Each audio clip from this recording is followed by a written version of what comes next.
Hello everyone, welcome back to your own channel CBSE English इधरप्रीत। तो आज की क्लास में हम करने वाले हैं class 9th English Kaveri book की poem canvas of soil written by Maya Anthony and discuss करेंगे आज हम इस पोअम को एनसीईआरटी लाइन बाय लाइन। तो चलिए बिना किसी डिले के फटाफट से वीडियो करते हैं स्टार्ट। तो देखिए कैनवास ऑफ सॉइल में सबसे पहले रिफ्लेक्ट एंड रिस्पॉन्ड, टाइटल का भी मीनिंग हम अभी जानेंगे। सबसे पहले रिफ्लेक्ट एंड रिस्पॉन्ड कॉलम में आते हैं क्या क्वेश्चंस आपसे पूछे हैं। First question is work in pairs discuss what all you see in a garden. बच्चे गार्डन में आपको क्या क्या दिखाई देता है।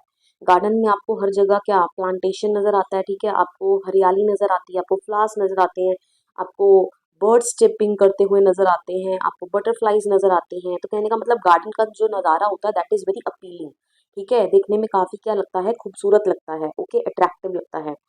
Think of the colours you see and where you see them, ठीक है, आप कलर सोचिए कौन कौन से आपको कलर्स वहाँ नजर आते हैं और कहाँ आप उनको देखते हैं। Share your responses with your teacher, तो ये हमने कर लिया।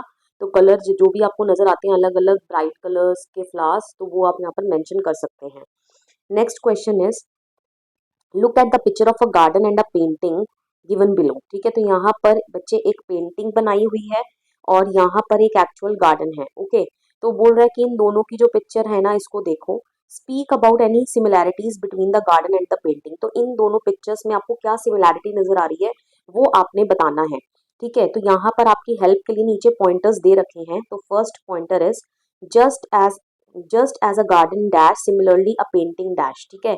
तो जिस तरीके से गार्डन क्या है बच्चे, गार्डन क्या है is a work of nature, ठीक है, गार्डन क्या है work of nature, okay, nature कुदरत ने बनाया ना गार्डन, तो okay. Similarly a painting is a work of art, ठीक है, painting is a work of art, ठीक है, created by a painter, created by a painter, ये लिख दोगे आप, ठीक है। दिस इज द सिमिलैरिटी, ठीक है, ये पेंटर ने बनाई है, पेंटर का वर्क ऑफ आर्ट है और ये किसका वर्क ऑफ आर्ट है, नेचर का, ओके क्लियर, जो कि किसकी मदद से हुआ, with the help of gardener, okay.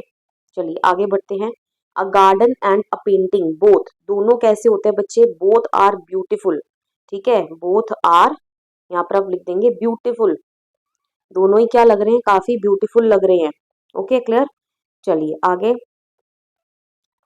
Dash is common to both a garden and a painting, ठीक है, क्या चीज दोनों में ही कॉमन है, ठीक है, कलर्स, ठीक है, कलर्स क्या है, दोनों में ही कॉमन है, दोनों में ही रंग भरा जाता है, ठीक है। गार्डन भी कैसे अट्रैक्टिव नजर आ रहा है, गार्डन में देखो कितनी सारी आपको रंग बिरंगे कलर्स की चीजें नजर आ रही हैं और पेंटिंग में भी कलर्स का ही इस्तेमाल किया जाता है, ओके।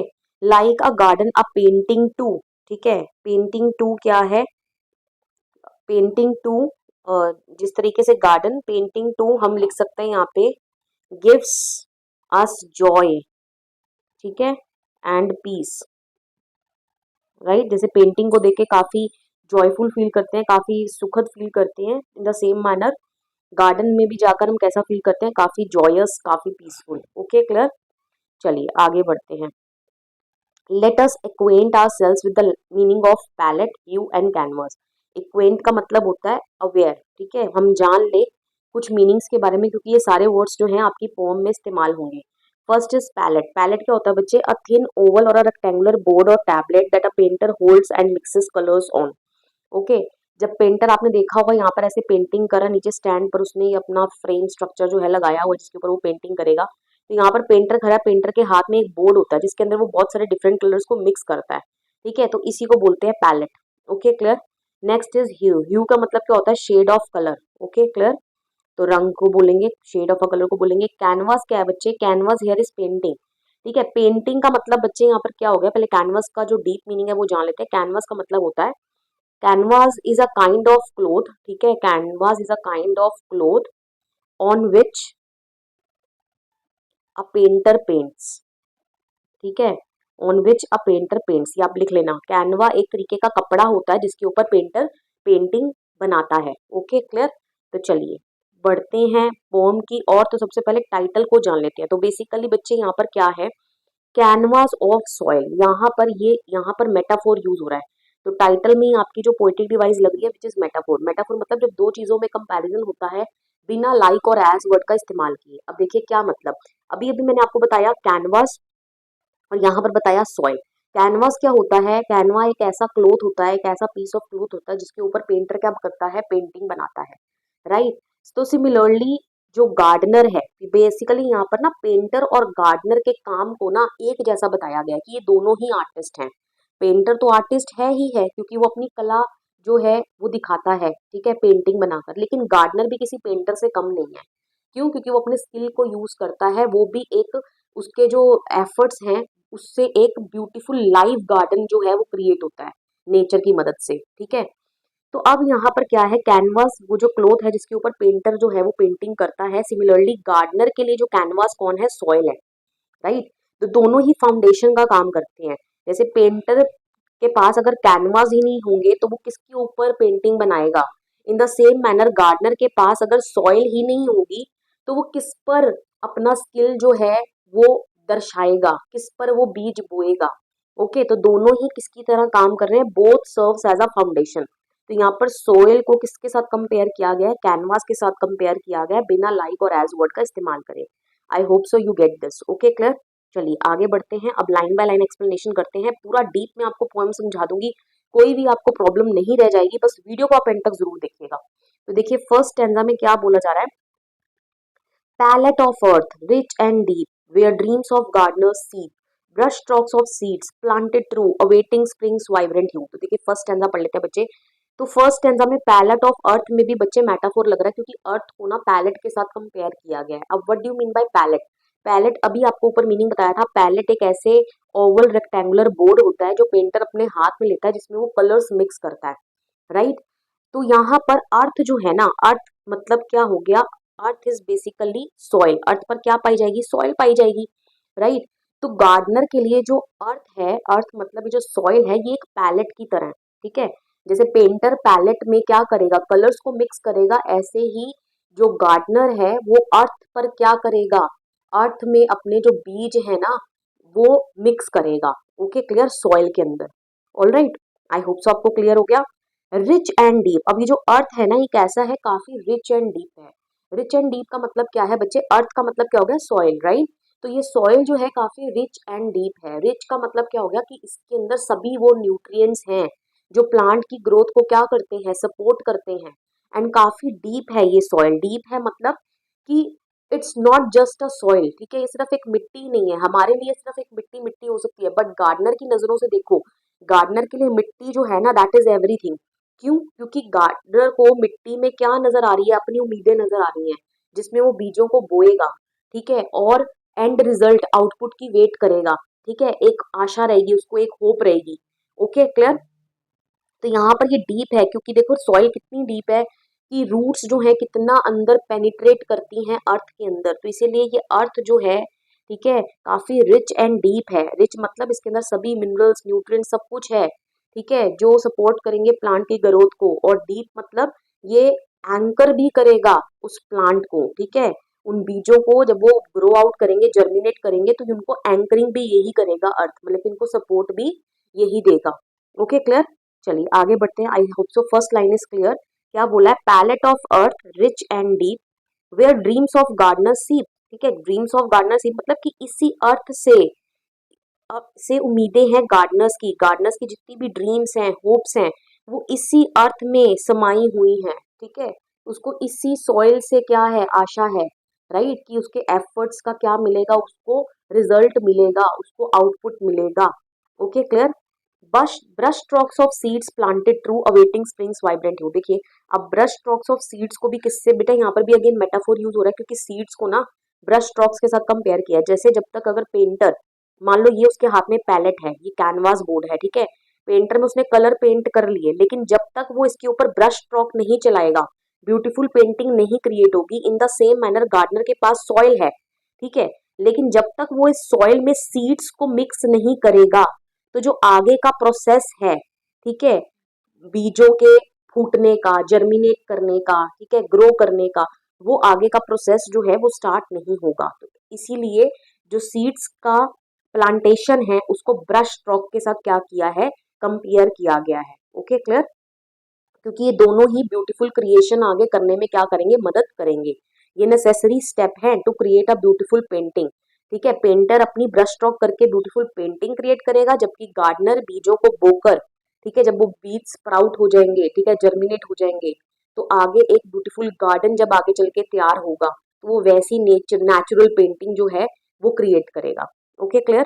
और अब ये सीड्स जो है ना, ये कैसे गार्डनर प्लांट करता है, प्लांटेड ट्रू का मतलब काफी ऑनेस्टली, ठीक है, ईमानदारी के साथ, with great care and precision, ठीक है, पूरी देख रेख के साथ, क्योंकि बच्चे हमें पता है सीड्स को भी एक प्रॉपर डेप्थ में जो है वो डालना पड़ता है, ठीक है, हम लोग नहीं जानते बट गार्डनर जानता है, gardener knows his work very well, right. तो प्लांटेड ट्रू का मतलब ये कि जो गार्डनर है वो अपना काम काफी ईमानदारी के साथ करता है, काफी एक्यूरेटनेस के साथ करता है, काफी प्रिसीशन केयरफुलनेस के साथ करता है, ताकि उसको उसके एफर्ट्स का एंड रिजल्ट आउटपुट मिले। Okay, clear. Awaiting springs vibrant हूँ, अब ये जो सीड्स है ना, ये किसकी इंतजार करेंगे, स्प्रिंग की, क्योंकि जब स्प्रिंग आएगा तो ये इसमें वाइब्रेंट मतलब ब्राइट फ्लावर्स, ह्यू मतलब अलग अलग रंग के क्या आएंगे, फूल आएंगे। Okay, clear. चलिए आगे बढ़ते हैं। तो देखिए फर्स्ट स्टेंजा इज क्लियर।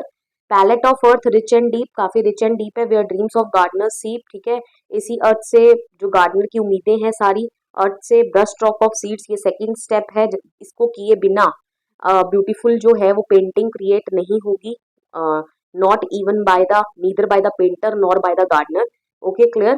और वो काफी प्रिसीशन के साथ इनको क्या करता है, बोता है, और ये फिर किसका वेट करते हैं, स्प्रिंग का वेट करते हैं, ताकि इस पे क्या आए, ब्राइट अलग अलग कलर्स के जो हैं वो फूल आए। ओके, चलिए अब सेकंड प्रोसेस में क्या हो रहा है, ब्लॉसम्स ब्लूम, ठीक है, ब्लॉसम्स मतलब फ्लावर्स, ठीक है, फ्लावर्स जो हैं स्प्रिंग आने पर क्या करते हैं, पूरे तरीके से ब्लूम मतलब खिल जाते हैं, और वो कैसा नजारा होता है, पेंटेड साइड, ठीक है, जैसे पेंटर ने पेंटिंग बना दी ना, तो यहाँ पर ये जो नेचुरल पेंटिंग तैयार हुई ये भी एक पेंटेड साइड है, ठीक है, मतलब कि ऐसा नजारा है देखने लायक। Okay, dancing in the morning light, ये जो सारे ब्लॉसम्स हैं ये क्या कर रहे हैं, डांस कर रहे हैं इन द मॉर्निंग लाइट।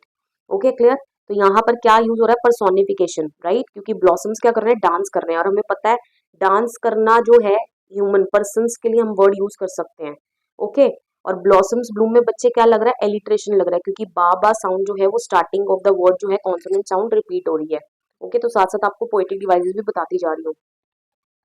अभी जो बच्चे ब्लॉसम्स हैं ये अलग अलग रंग के हैं, shades of green, red and blue. Okay, nature's artwork, अभी इसका आर्टवर्क तैयार हुआ है बच्चे नेचर का, क्योंकि गार्डनर ने तो अपना काम कर दिया बीज को बोने का, उसके बाद कुदरत ने अपना कमाल दिखाया, और ये नेचुरल पेंटिंग जो तैयार हुई है नेचर की आर्टवर्क है।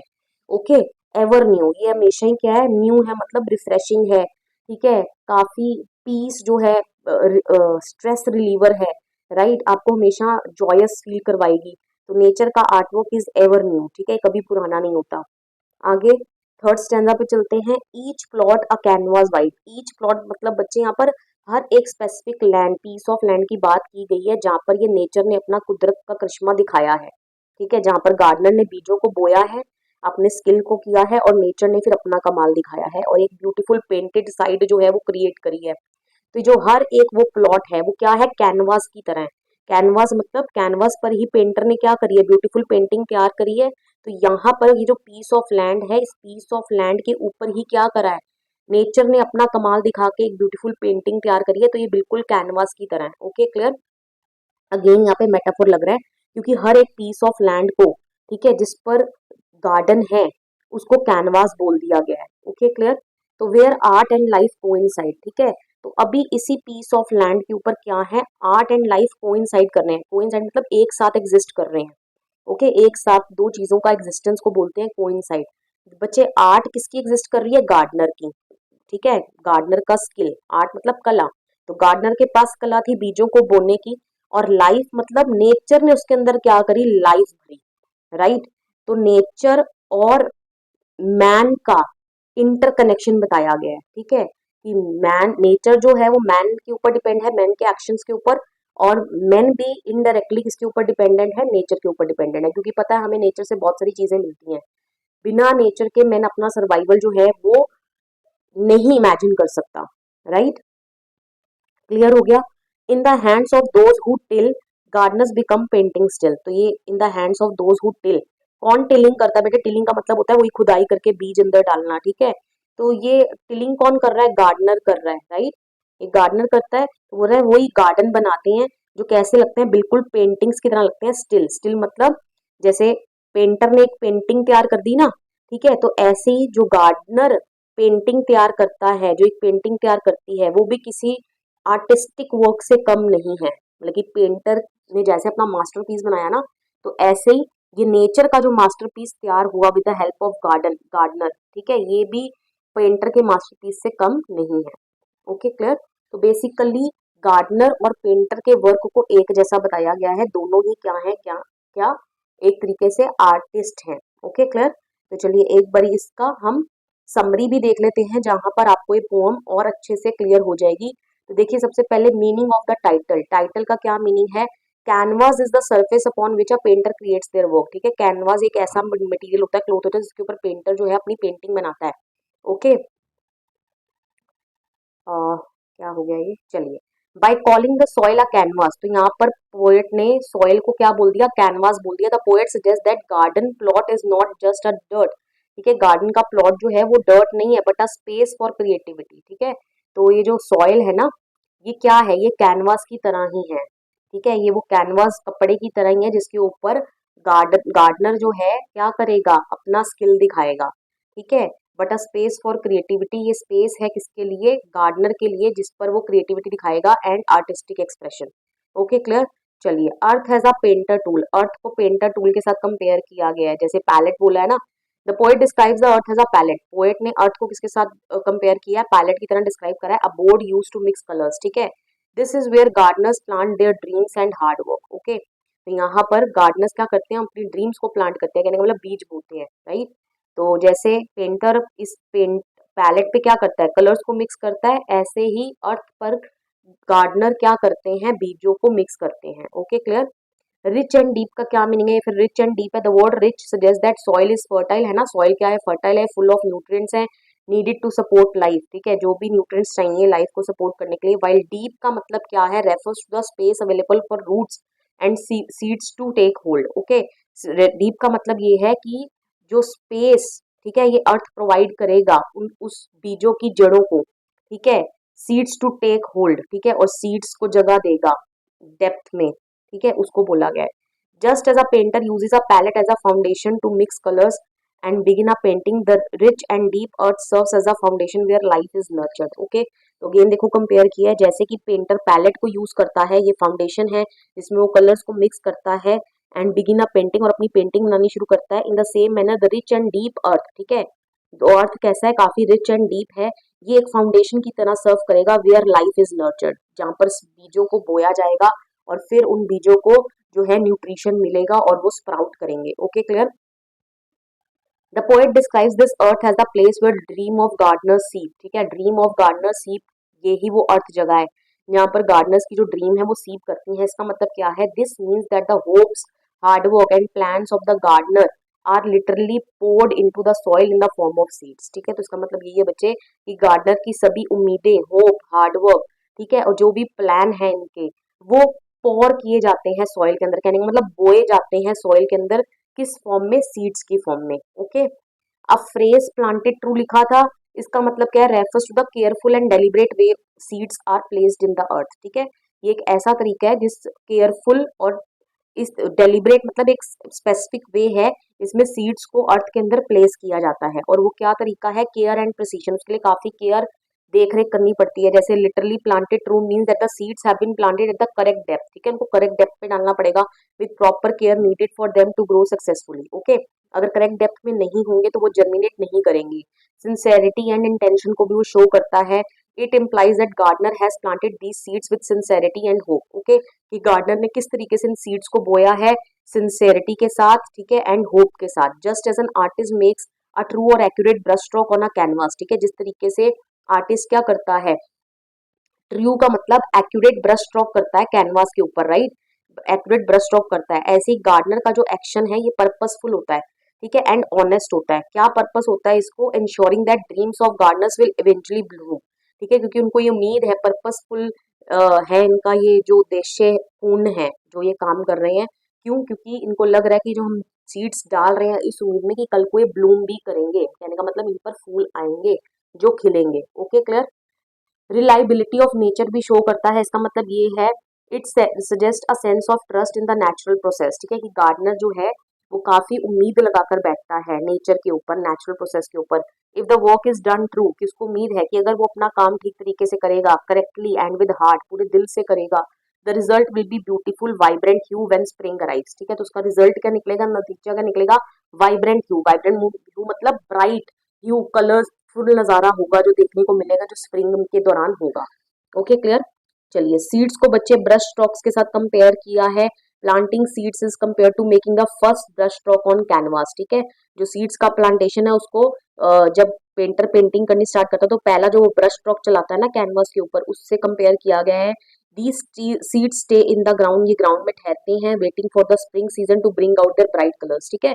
तो कहने का मतलब प्लांट में तो पहले ही कन्वर्ट हो जाते हैं, लेकिन ये स्प्रिंग सीजन की स्पेसिफिकली वेट करते हैं अपने ब्राइट कलर्स में आने के लिए। ओके, क्लियर, क्योंकि फ्लावर्स तभी ब्लूम करेंगे। ओके, नेक्स्ट, नेचर का मास्टरपीस तैयार होता है when spring arise the flowers Bloom, ठीक है, फूल खिल जाते हैं, लुक लाइक अ पेंटेड साइड, कैसा नजारा लगता है, बिल्कुल पेंटेड साइड लगती है, जैसे किसी पेंटर ने ब्यूटीफुल पेंटिंग उसके साथ हम कंपेयर कर सकते हैं, बना दी हो, ठीक है। लेकिन ये पेंटर की ब्यूटीफुल पेंटिंग नहीं है, नेचर की आर्ट है। Okay, they appear to be dancing in the morning sun, ठीक है, ऐसे लगते हैं जैसे ये फूल जो है डांस कर रहे हैं मॉर्निंग सन में।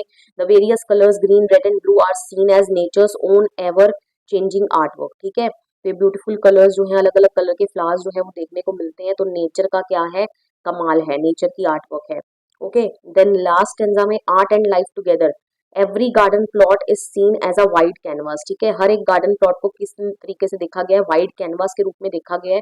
जैसे पेंटर वाइट कैनवास के ऊपर क्या कर देते हैं, अपनी क्रिएटिविटी दिखा देते हैं, ऐसी हर एक गार्डन प्लॉट जो है वो कैनवास की तरह, जिसके ऊपर नेचर ने, कुदरत ने अपनी पेंटिंग जो है वो दर्शाई है, ठीक है। It is a place where human creativity, ठीक है, सिर्फ कुदरत ही नहीं, ह्यूमन की क्रिएटिविटी, आर्ट, क्योंकि गार्डनर ने सीड बोए थे, एंड नेचुरल ग्रोथ, ठीक है, कहने का मतलब life, meet and work together perfectly, तो कहने का मतलब नेचर और ह्यूमन का इंटरकनेक्शन दिखाया है। ओके, गार्डनर का रोल क्या है बच्चे, because of physical hard work of people who dig and care for the soil, the tillers, ठीक है। तो यहाँ पर गार्डनर्स के लिए वर्ड लिखा था, जहाँ पर टिलर लिखा था the hands of those who till, ठीक है। तो ये बोल रहा है कि फिजिकल जो लेबर ये करते हैं लोग, जो डिग करते हैं सॉइल को, है ना, उसकी केयर करते हैं, जिनको टिलर्स कहा गया है, मतलब कि गार्डनर्स।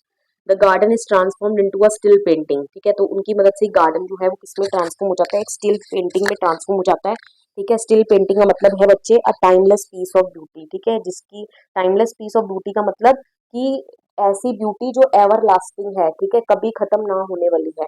Okay, clear. चलिए, अब कर लेते हैं फटाफट से डिस्कस इसकी poetic devices. First one is metaphor, metaphor में आपको बता चुकी हूँ, पैलेट ऑफ अर्थ, ठीक है, सॉइल को कंपेयर किया गया पेंटर के बोर्ड से, जिसमें क्या किया जाता है, कलर्स मिक्स किए जाते हैं। Brush stroke of seeds, the act of planting seed को कंपेयर किया गया है आर्टिस्ट के बस ब्रश स्ट्रोक से on the canvas. Okay, each plot a canvas white, garden के प्लॉट को कंपेयर किया गया पेंटर के कैनवास से, suggesting it is a space for creativity, ठीक है। ये क्या है, स्पेस है क्रिएटिविटी के लिए, क्योंकि पेंटर किसके ऊपर अपनी क्रिएटिविटी दिखाता है, कैनवास के ऊपर। इन द सेम मैनर, ठीक है, नेचर जो है वो किसके ऊपर अपनी पेंटिंग दिखाता है, इन गार्डन प्लॉट के ऊपर। ओके, तो हर एक प्लॉट को कैनवास ही बोला है। गार्डन एज अ पेंटिंग, फिर गार्डन को क्या बोला गया है बेटा, पेंटिंग के साथ कंपेयर कर दिया गया है। The entire finished garden is seen as the work of art. Okay, clear. Alliteration use हो रहा है बच्चे ब्लॉसम्स ब्लूम में। Okay, clear. Personification dancing in the morning light, मैं आपको बता चुकी हूँ। एलगरी, ये समझो। उसके पहले इमेजरी देख लेते हैं। इमेजरी मतलब, imagery refers to the mind pictures created by the descriptive words that appeal to the senses, ठीक है, जहां पर जो रीडर्स हैं वो अपने माइंड में पिक्चर विजुअलाइज कर सकें, ठीक है। The poet uses visual imagery through colours and light, ठीक है, shades of green, red and blue, vibrant hue and morning light, ये सब चीजों का इस्तेमाल करके ना हमारे माइंड में रीडर्स जो हैं वो एक गार्डन की इमेज को बना सकते हैं, ठीक है। तो इसको हम बोल देंगे इमेजरी यूज हुई है। Description of brush strokes and blossoms help the reader visualise the garden as a living masterpiece. Okay, चलिए, एक लास्ट रह गया एलिगरी। एलिगरी भी बच्चे एक पोएटिक डिवाइस है, तो पोअम को जो है हम एलिगरी बोल सकते हैं। इसका क्या मीनिंग होता है, meaning the it uses the literal subject gardening to express larger और डीपर आइडियाज, मतलब कि on the top of the, मतलब कि सरफेस से तो आपको लग रहा होगा कि पेंटर और गार्डनर जो है उनके काम को जो है वो एक तरीके से सिमिलर बताया गया है कि दोनों ही आर्टिस्ट हैं, लेकिन यहाँ पर कुछ लार्जर और डीपर मीनिंग निकल कर आ रहा है, ठीक है। वो लार्जर और डीपर मीनिंग क्या है, कहने का मतलब जो ऊपर सरफेस पर लिखा है ना, वो मीनिंग के अलावा भी उस पोएम का कोई गहराई में मीनिंग निकल कर आए, ठीक है, तो उस पोएम में हम बोल देते हैं कि क्या यूज हो रहा है, एलिगरी यूज हो रहा है। जैसे लाइफ जर्नी एंड ग्रोथ, यहाँ पर लाइफ की जर्नी, ह्यूमन लाइफ की जर्नी और ग्रोथ को झलकाया गया है। The changing season and blooming flower symbolise the cyclical nature of human existence, ठीक है। जैसे जैसे चेंज हो रहा है सीजन, क्योंकि स्प्रिंग की इंतजार रहती है ना इन सीड्स को, ठीक है, इन प्लांट्स को ब्लूम करने के लिए, ठीक है। ब्लॉसम्स को किसकी तैयार इंतजार रहती है, स्प्रिंग की, ठीक है। तो ये चेंजिंग सीजन और जो ब्लूमिंग ऑफ फ्लावर्स है क्या सिंबलाइज कर रहे हैं, cyclic nature of human existence. तो ह्यूमन का भी एग्जिस्टेंस बच्चे इसी तरीके से साइकिल चलती जाती है, ठीक है। कि बच्चा पैदा हुआ, जैसे सीड लगाया, ठीक है, फिर स्प्राउट हुआ, फिर बच्चा बाहर आया, ठीक है। उसके बाद क्या हुआ, फिर इन्फेंट स्टेज पे होगा, फिर उसके बाद चाइल्डहुड में होगा, फिर एडल्टहुड में होगा, फिर ओल्ड एज में चला जाएगा, फिर देन फाइनली डाई आउट हो जाएगा। Okay clear. तो ऐसे ही जो साइकिल है वो चलती ही रहेगी, ठीक है। जैसे एक बार नेचर का art work is ever new ना, कभी एंड नहीं होता, लेकिन यहाँ पर अंतर है। यहाँ पर ह्यूमन क्या है बच्चे, ट्रांजिएंट है। ट्रांजिएंट मतलब टेम्परेरी है इस अर्थ के ऊपर, जबकि जो नेचर का आर्ट वर्क है that is ever lasting. Okay, harmony and diversity को झलका रहा है। The interaction of different colours, garden में बहुत सारे अलग अलग कलर्स आपस में इंटरेक्ट करते हैं। Red blue green symbolise the beauty of diversity in our world, ठीक है। तो हमारे वर्ल्ड में भी क्या है, डाइवर्सिटी की ब्यूटीफुलनेस को झलकाया गया है। जैसे गार्डन बिना अलग अलग रंगों के, डाइवर्स रंगों के ब्यूटीफुल नहीं बनता। इन द सेम मैनर हमारा ये जो दुनिया है, ठीक है, ये अलग अलग लोगों, जो डाइवर्स है ना, हमारा इंडिया भी देखो कितना डाइवर्स है, अलग अलग लोग हैं। तो अलग अलग लोग जो डिफरेंट बैकग्राउंड से आते हैं, डिफरेंट कल्चर से आते हैं, ठीक है, वो हमारे इंडिया को क्या बनाते हैं, ब्यूटीफुल जो है उनकी इंडिया की खूबसूरती है। Okay clear. चलिए चलिए, इमेजरी हम कर चुके हैं। टेक्निकल एलिमेंट्स बच्चे समझ लीजिए। राइम स्कीम क्या यूज हो रही है यहाँ पे, ए बी बी, क्योंकि आप हर एक लाइन का अगर लास्ट जो है वो वर्ड देखोगे, तो फर्स्ट लाइन का लास्ट वर्ड है डीप, फिर सीप, ट्रू व्यू, ठीक है। तो डीप सीप ए साउंड हम दे देंगे और ट्रू व्यू को बी बी दे देंगे, तो rhyme scheme will become A B B. Okay, tone कैसी है पोएट की, ठीक है। टोन मतलब पोएट किस टोन में बात कर रहा है, that is appreciative towards nature and the Gardner's work, ठीक है। तो पोएट की जो टोन है क्या है, वो काफी अप्रिशिएटिव है, वो सराह रहा है, ठीक है, नेचर के काम को और गार्डनर के काम को, ठीक है, और उसको पेंटर के काम से क्या कर रहा है, कंपेयर कर रहा है। जबकि मूड क्या होता है कि पोएट जिस टोन में बोल रहा है, तो सुनने वालों को, रीडर्स का क्या मूड रहेगा सुनने के बाद, तो the feeling created for the readers is joyful, ठीक है, रीडर्स को कैसा लगेगा, काफी जॉयफुल लगेगा। ओके, स्पीकर कौन है बच्चे इस पोम का, poem is told from the perspective of a gardener. Poem को किसके पर्सपेक्टिव से, नजरिए से सुनाया जा रहा है, एक गार्डनर के पर्सपेक्टिव से बताया जा रहा है। Okay clear. चलिए आगे बढ़ते हैं, अब आपकी एनसीईआरटी क्वेश्चन आंसर्स डिस्कस कर लेते हैं। तो नेक्स्ट देखिए, आगे बढ़ते हैं। यस, देखिए यहाँ पर देखिए, चेक योर अंडरस्टैंडिंग। ओके, तो चेक योर अंडरस्टैंडिंग ऐसा करते हैं, इसके क्वेश्चन आंसर्स का पार्ट, वीडियो काफी लंबी हो जाएगी, इसके क्वेश्चन आंसर्स का पार्ट मिलते हैं बच्चे नेक्स्ट वीडियो में। विद दिस आई होप सो आपको जो पोम मैं समझाने में काफी सक्सेसफुल रही हूँ। वीडियो अगर आपको पसंद आया, वीडियो को लाइक करिए, शेयर करिए, कमेंट करके बताइए वीडियो आपको कैसा लगा। And please don't forget to subscribe your own channel CBS English. Please मिलते हैं नेक्स्ट वीडियो में। Till then bye bye and take care of your self.